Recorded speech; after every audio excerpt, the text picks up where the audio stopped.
അങ്ങനെ കസിന്റെ കല്യാണത്തിന് എന്റെ ഔട്ട്ഫിറ്റ് ആയിരുന്നു കേട്ടോ ഇത്. അതിൽ ഏറ്റവും കൂടുതൽ അട്രാക്ട് ചെയ്തത് ആ നെക്ക് പീസ് തന്നെയായിരുന്നു. അത് എവിടുന്ന് വാങ്ങിയെന്ന് പറയുന്നതിന് മുന്നേ കുറച്ച് കല്യാണ വിശേഷം കേട്ടാലോ. ഇപ്പോഴത്തെ പുതിയ ട്രെൻഡ് ഗ്ലോയിങ് ഡ്യൂയിങ് മേക്കപ്പ് ആയതുകൊണ്ട് തന്നെ ആ ഒരു സ്റ്റൈലാണ് കേട്ടോ ഞാൻ പിടിച്ചത്. ആ ലുക്ക് ക്രിയേറ്റ് ചെയ്ത പ്രൊഡക്ട്സിന്റെ ലിങ്ക് ഞാൻ ഡിസ്ക്രിപ്ഷനിൽ കൊടുത്തേ. ഔട്ട്ഫിറ്റ് ഞാൻ ഡിസൈൻ ചെയ്ത് തയ്പ്പിച്ചതാട്ടോ, അതുകൊണ്ട് അതിന്റെ ലിങ്ക് തരാൻ എനിക്കൊരു വഴിയില്ല. പിന്നെ എന്റെ ലിപ് ഷെയ്ഡ് പറയുകയാണെങ്കിൽ മാർസിന്റെ new launch cinematic lip gloss ആണ് കേട്ടോ ഞാൻ യൂസ് ചെയ്തത്. ലിപ് ഗ്ലോസ് എന്ന് പറഞ്ഞാൽ ഭയങ്കര പിഗ്മെന്റഡ് ആണ്, അടിപൊളി പിഗ്മെന്റഡ് ആണ്. ട്രഡീഷണൽ ലുക്ക് എന്ന് പറയുമ്പോൾ നമ്മൾ പെട്ടെന്ന് നമുക്ക് ജുംക്കാണല്ലോ മൈൻഡിൽ വരും, അതുകൊണ്ട് ഞാൻ ജുംക്ക പിടിക്കാന്ന് വിചാരിച്ചിരിക്കുന്നു. അപ്പോൾ ഈ നെക്ക് പീസിന്റെ കൂടെ കിട്ടിയത് എനിക്ക് നോർമൽ ഒരു ഇയറിംഗ്സ് ഞാൻ ഓൾറെഡി വേറെ ചോക്കർ പോലത്തെ ഒരു നെക്ക് പീസും കൂടി ഓർഡർ ചെയ്തിട്ടുണ്ടായിരുന്നു. അപ്പോൾ അതിന്റെ ജുംക്ക കിട്ടിയപ്പോൾ ഞാൻ അത് രണ്ട് വെച്ച് സ്റ്റൈൽ ചെയ്തു കേട്ടോ. പിന്നെ ഒരു ലക്ഷ്മി മാങ്ടേക്കും കൂടി യൂസ് ചെയ്ത് അങ്ങനെ എന്റെ ലുക്ക് കംപ്ലീറ്റ് ചെയ്തു. നെക്ക് പീസിന്റെ പ്രൈസ് വരുന്നത് മിന്ത്രയിൽ 687 ആണ്, പക്ഷേ അതിന്റെ തന്നെ മീഷോയിൽ നിങ്ങൾക്ക് 155 റുപ്പീസിനും കിട്ടും. റിവ്യൂ ഒക്കെ കണ്ടപ്പോൾ എനിക്ക് തോന്നുന്നു ഏകദേശം ഒരേ ക്വാളിറ്റി തന്നെ ആയിരിക്കും തോന്നുന്നു.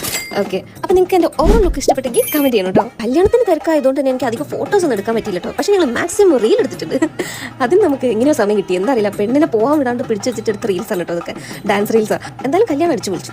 അവസാനം ഞങ്ങൾ തന്നെ ഉന്തി തള്ളി വിടേണ്ടി വന്നു. അപ്പോൾ ഇത്രയേ ഉള്ളൂ, ബൈ.